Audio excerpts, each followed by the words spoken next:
Barka da zuwa channel na Murtaja Lungo. Sabbin zuwa channel din mu su danna mana subscribe, kana su danna mana alamar kararrawar sanarwa dan samun sabbin shirye-shirye da zaran mun daura. Bismillahirrahmanirrahim. Littafin Nudar, kashi na 10. Nadiya ki tashi ki shirya please. Kin ga har ƴan uwan Mansur sun zo tun dazu. Please ki tashi ki saka kayanki. Ga sunan na aje miki. Cikin shekar kuka ta dago kanta dake tsananin tsara mata. Tace ya Hadiza, wallahi bana so. Ni bana son auren ma gabaki daya. Na tsana maza wallahi. Zaunawa ya Hadiza tayi a bakin gadon, tana mai kallon Nadiyar. Ta sassauta murya tace, ba duk maza bane suka tare suka zama ɗaya Nadiya. Mazan ma kala-kala ne. Akwai dan halak, akwai wanda ya san halacci, akwai wanda ya san ya kamata, wanda ya san daraja da kimar mace, kamar yanda ya san darajar kansa, wanda yake mutunta kowace iriyar mace, tamkar mahaifiyarsa ko kanwarsa a kowane irin yanayi, kamar irin Saifuddin. Wato Nadi, Saif yayi mana wata iriyar sadaukarwa da baki ma ba zai iya furta wata kalma da za ta iya siffanta girma da mutuncin Saif a idanuwa da kunnuwan mu ma. Sai dai zuciya ita ce kadai ta san matsayi da gurbin da ta ajiye sa. Ire-irensa ba su da yawa a duniyar nan da muke ciki a yanzu, kuma ubangiji ya san da shi. Insha Allah har abada ba zai taba tabewa ba. Sannan Nadi, a wata mahangar akwai namiji wanda shi bai san ma darajar kansa ba, ballantana ya san wata kima da darajar mace, kamar irin Sabir da kuma Imran da ma ire-iren su gabaki daya. Saboda haka kada ki musu kwadin goro Nadi. Insha Allah da Mansur kin dace. Ina ji a jikina Mansur ba kaman Sabir yake ba. Ki dai ki zama mai biyayya da taka tsantsan, kuma ki zama mai hakuri.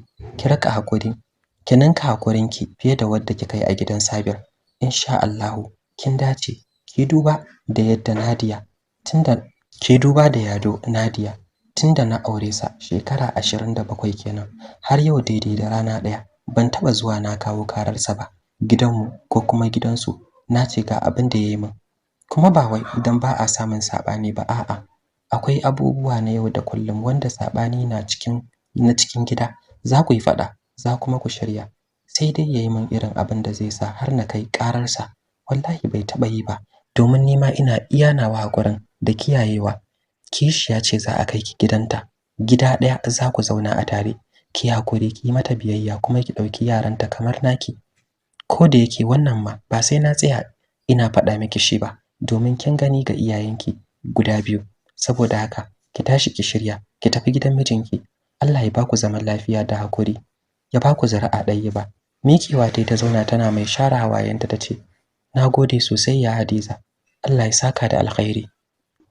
Amin. Zaune ta yi har sai da ta gama shiryawa sannan suka fito a tare. Suka tarar da mama zaune a falo.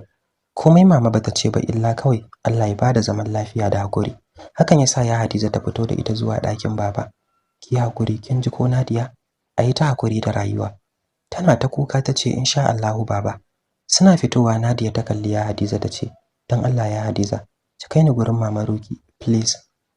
Hakuri Hajiya Hadiza ta basu akan su yi hakuri za a kai ta gidan ɗayan mamanta. Nan suka ce ba matsala. Aka runtuma sai gidan mama Ruki. Hakuri ta basu tace su basu 2 minutes yanzu za su fito. Zaune suka cin mata dirshan a kasan carpet.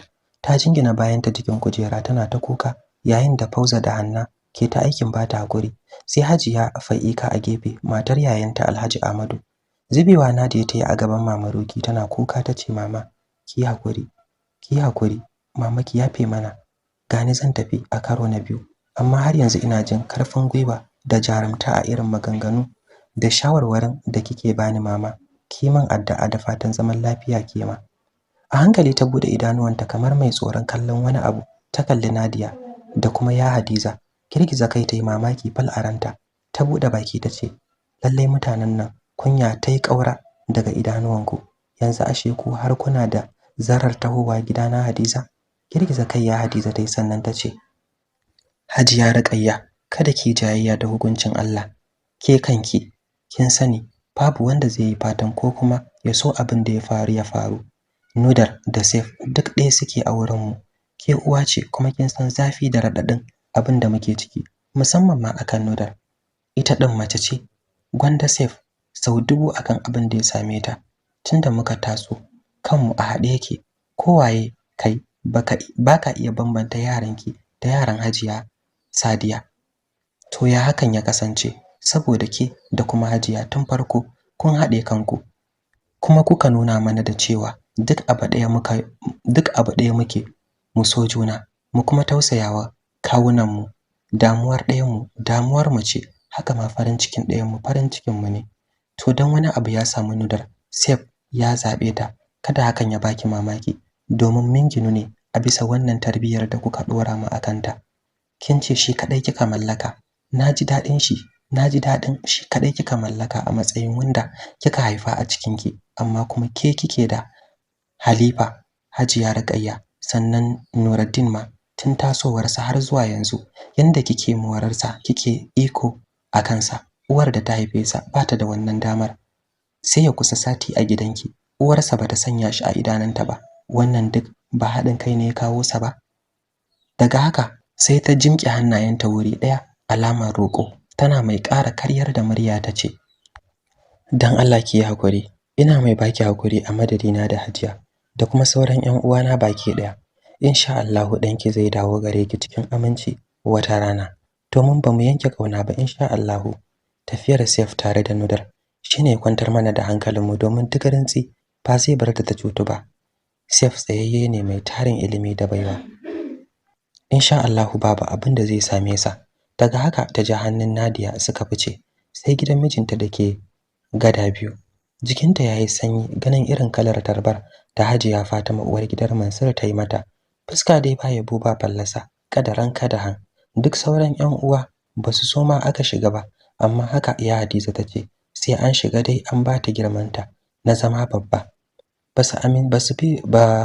Basu fi minti biyar ba a part din suka fito da ita zuwa nata gidan.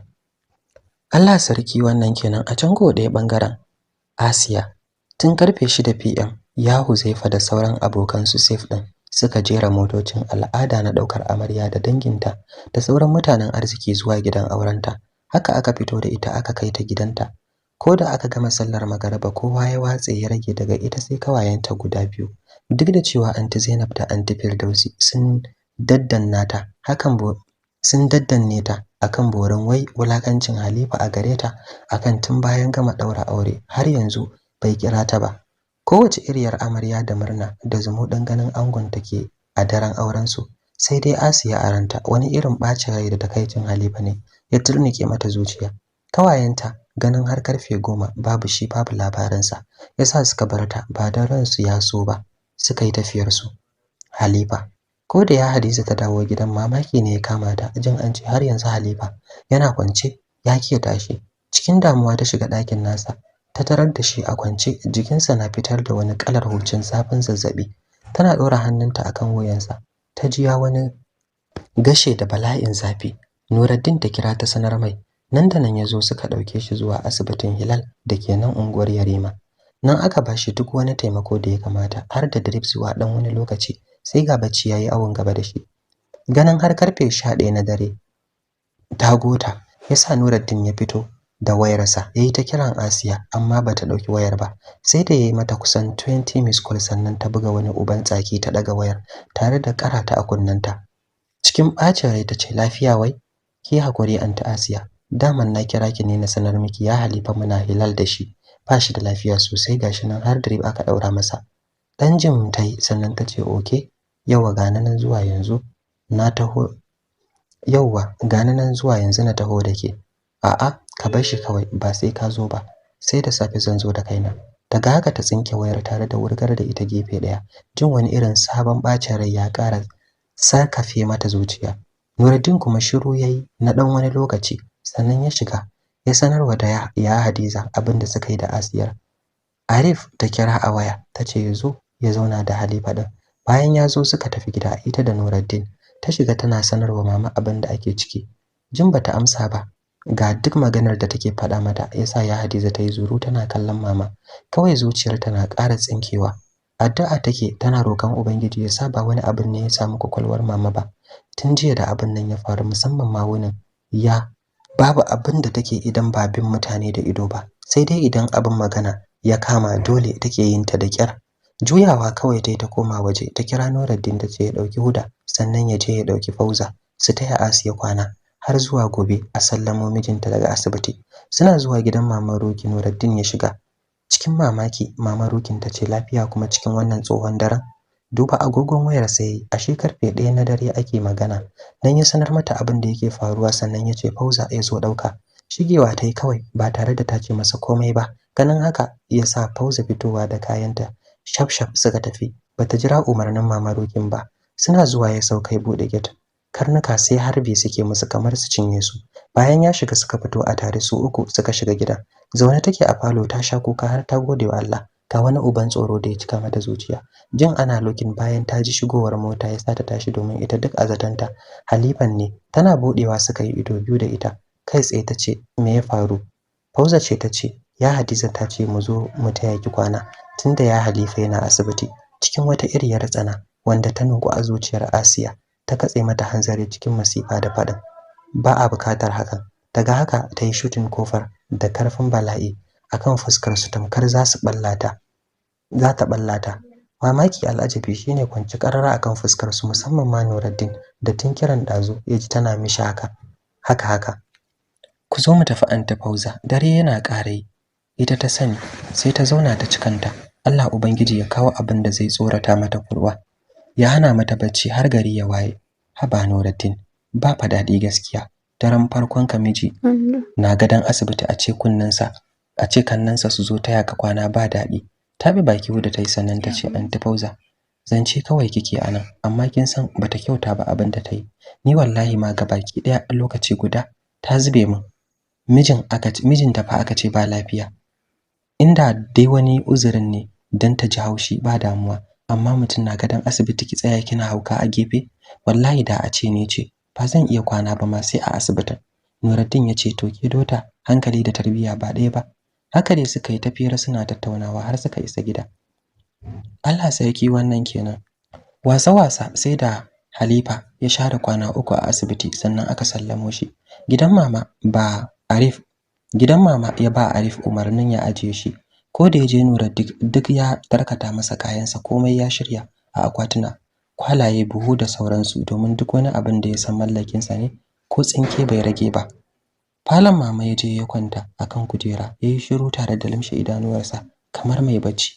Fitowa mama ta ita da ya Hadiza suka zauna a falo. Kowa ya tsira masa idanu yana kallon sa. Halifa sulalowa yayi zuwa ƙasa a hankali tamkar wani maciji ya zauna sannan ya fashe da wani irin kuka mai ban tausayi. Babu wanda yayi kokarin hana sa domin tunda abin nan ya faru bai samu yayi kuka irin na yau ba. A hankali sautin kukan nasa ya fara yin ƙasa tare da dagowa ya kalle su ɗaya bayan ɗaya. Yana kukan yana faɗin Safe ya fi ni ko? Shine yayi jarumtan bin bayanta domin yana gudun kada wani abu ya cutar da ita. Amma ni na rene ta da hannuna na kasa.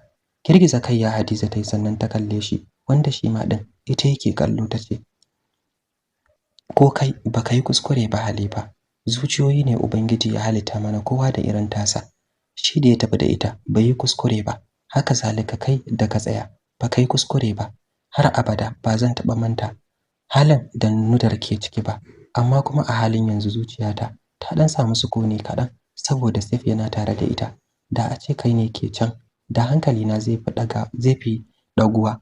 Ka san dalili? Da sauri ya girgiza kansa alamar a'a. Tace because Saif is master than you. Ya fi ka kazar-kazar sannan ya fi ka wayo da dakiya. Insha Allah duk inda suke suna lafiya. Ka kwantar da hankalinka. Ka tuna kai ango ne tun kwana 3 da suka wuce. Matarka na can ba cikin walwala ba. Kuma ko ne ce ba zan ji dadi ba. Halifa ka lallaba please. Nuruddin ya gama gyara maka kayanka sannan Huda ta shirya maka girki na musamman.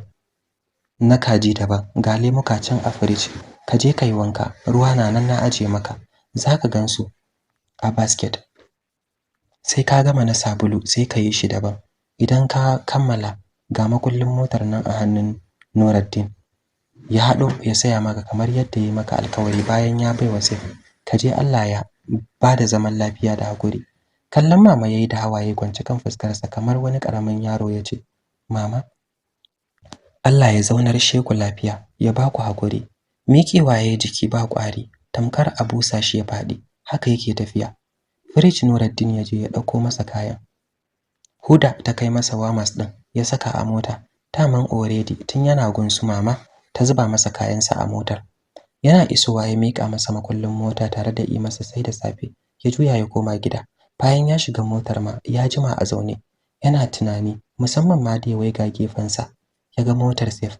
Motar da yake cewa da ita zai ɗauko Asiya.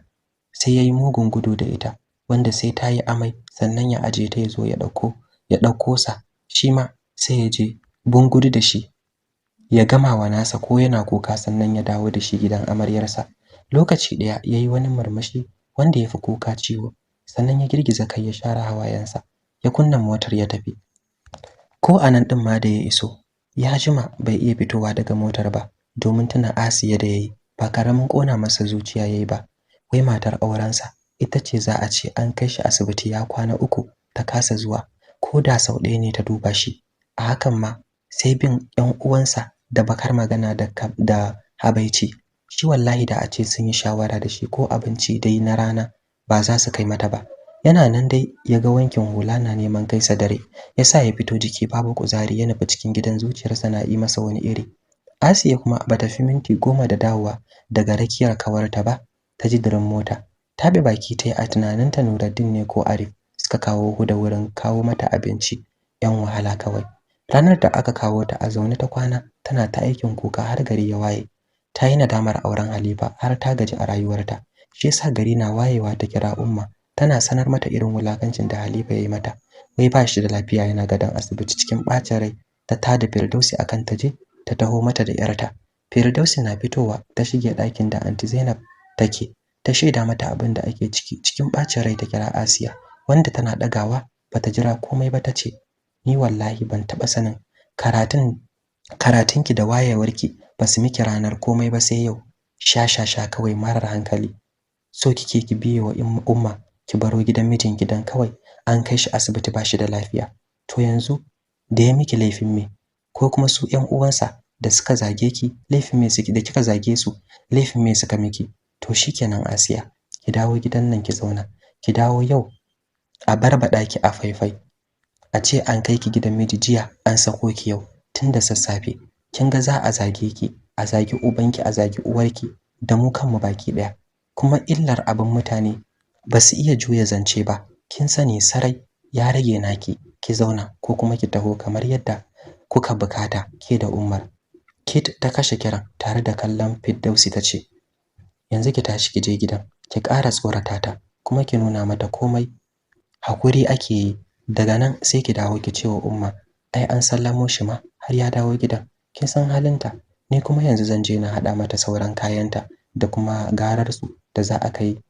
Kina dawowa sai mu tafi mu sauke nauyi, daga nan ni da na dawo gida zan tafi yau din nan." Cikin jin daɗi Firdausi ta miƙe tana faɗin, "To shikenan Aunty Zainab, insha Allah haka za a yi. Mun gode wa Allah da samuwarki a cikin rayuwarmu. Aunty Zainab wallahi ko baban su Khalifa kullun yabanki yake yi, yace ke yaya ce ta gari. Shawara mai kyau kike ga wa mutum. Ko bara ta yi masa daɗi ba." Ita dai marmashi kawai ta yi a ranta, tana ƙara mamakin rayuwa irin ta Umma. Tun daga ranar shikenan ta zauna ta yi shiru, bata sake korafi ba. Kirikiri ta bushe idan ta take zuwa dubo Halifa a asibiti, wanda kullum sa Aunty Zainab sai sun kira ta, ta ce ai ya ji sauki, gashi nan kwance a gida yana amsawa. Ya Hadiza ma ranar da su Fauza suka je suka sanar mata irin wulakanci da ta musu, fada ta rufe su da shi, tana faɗin laifin su ne, maybe ba su yi mata magana yanda ya kamata bane, shi yasa. Washe gari tun da sassafe ta saka Fauza shirya mata breakfast mai rai da lafiya. Ta saka Huda ta ce ta je ta kai mata. Da rana ma haka aka yi, da daddare ma haka. A kwana ukun nan duk Huda ce ke kai mata abinci safe rana dare. Zuwan farko Huda ta jima tana looking, wanda sai da ta gama wulakanta ta sannan ta taho ta bude. Zuciyarta ce ta tsinke ganin Huda cikin wani irin masifaffen wanka. Ga fatar nan ta yi lukuluku, ta sha glass, ga wata arniyar waya a hannunta. Ta hadu iya haduwa. Tana ganin haka ita da kanta ta san cewa Huda ta ci uwarta ta yaga leda a komai ma, shi yasa ta yi sakato tana kaiwa tana kallanta. Ita ma dai Huda abin da ta yi kenan, tana wani cin cingum tana wulakanci kai tsaye ta ce, breakfast amaryar Uncle Halifa. Daman already ta dire basket din a bakin kofar. Juyawa kawai ta yi ta tafi abinta. Da rana ma haka suka yi, da daddare ma haka. Har tsawon kwanaki uku kullum sai dai ta kira kawayenta su zo su baje su kwashi girki sannan su sha fira. Idan dare yayi sai su yi tafiyar su. Allah sarki wannan kenan. Yana turo kofar ya ganta zaune ta daura kafa daya akan daya. Tana danna wayarta. Duk da irin haushinsa da take ji ganinsa da ta yi yanzu bai hana zuciyarta tsinkewa ba. Halifa mutum ne da take jin sa har can cikin kololuwar ranta. Matsalar ta guda ɗaya ce da shi. Amaryar Halifa. Muryarsa kenan da ta ji ta daki dodon kunnanta, wanda ta saka ta jin wani abu ya darsa a zuciyarta nan take. Miƙewa ta yi a tsaye tana kallon sa, shi kuma sai wani sakin murmushi yake wanda da zaran ka gani ka san na karfin hali ne. Allah sarki, duka anan zan dakata sai mun hada a kashe na gaba domin jin ci gaban labarin. Mu huta lafiya. Bismillahirrahmanirrahim. Littafin Nudar, kashi na 10. Nadiya ki tashi ki shirya please. Kin ga har ƴan uwan Mansur sun zo tun dazu. Please ki tashi ki saka kayanki. Ga sunan na aje miki. Cikin shekar kuka ta dago kanta dake tsananin tsara mata. Tace ya Hadiza, wallahi bana so. Ni bana son auren ma gabaki daya. Na tsana maza wallahi. Zaunawa ya Hadiza tayi a bakin gadon, tana mai kallon Nadiyar. Ta sassauta murya tace, ba duk maza bane suka tare suka zama ɗaya Nadiya. Mazan ma kala-kala ne. Akwai dan halak, akwai wanda ya san halacci, akwai wanda ya san ya kamata, wanda ya san daraja da kimar mace, kamar yanda ya san darajar kansa, wanda yake mutunta kowace iriyar mace, tamkar mahaifiyarsa ko kanwarsa a kowane irin yanayi, kamar irin Saifuddin. Wato Nadi, Saif yayi mana wata iriyar sadaukarwa da baki ma ba zai iya furta wata kalma da za ta iya siffanta girma da mutuncin Saif a idanuwa da kunnuwan mu ma. Sai dai zuciya ita ce kadai ta san matsayi da gurbin da ta ajiye sa. Ire-irensa ba su da yawa a duniyar nan da muke ciki a yanzu, kuma ubangiji ya san da shi. Insha Allah har abada ba zai taba tabewa ba. Sannan Nadi, a wata mahangar akwai namiji wanda shi bai san ma darajar kansa ba, ballantana ya san wata kima da darajar mace, kamar irin Sabir da kuma Imran da ma ire-irensu gabaki daya. Saboda haka kada ki musu kwadin goro Nadi. Insha Allah da Mansur kin dace. Ina ji a jikina Mansur ba kaman Sabir yake ba. Ki dai ki zama mai biyayya da taka tsantsan, kuma ki zama mai hakuri. Ki raka hakuri, ki ninka hakurinki fiye da wanda kika yi a gidan Sabir. Insha Allah kin dace. Ki duba da yadda Nadiya Nadiya tunda na aure sa shekara 27 kenan, har yau daidai da rana daya ban taba zuwa na kawo kararsa ba gidanmu ko kuma gidansu. Na ce ga abin da yayi min, kuma ba wai idan ba a samun sabani ba, a'a akwai abubuwa na yau da kullum wanda sabani na cikin gida za ku yi fada, za kuma ku shirya, sai dai yayi min irin abin da zai sa har na kai kararsa. Wallahi bai taba yi ba, domin ni ma ina iya nawa hakurin da kiyayewa. Kishiya ce za a kai ki gidanta, gida daya za ku zauna a tare. Ki hakuri, ki mata biyayya, kuma ki dauki yaranta kamar naki. Ko da yake wannan ma ba sai na tsaya ina faɗa miki shi ba, domin kin gani ga iyayenki guda biyu. Saboda haka ki tashi ki shirya ki tafi gidan mijinki.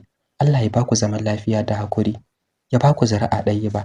Miƙewa ta zauna tana mai share hawayenta tace, nagode sosai ya Hadiza, Allah ya saka da alkhairi. Amin. Zaune ta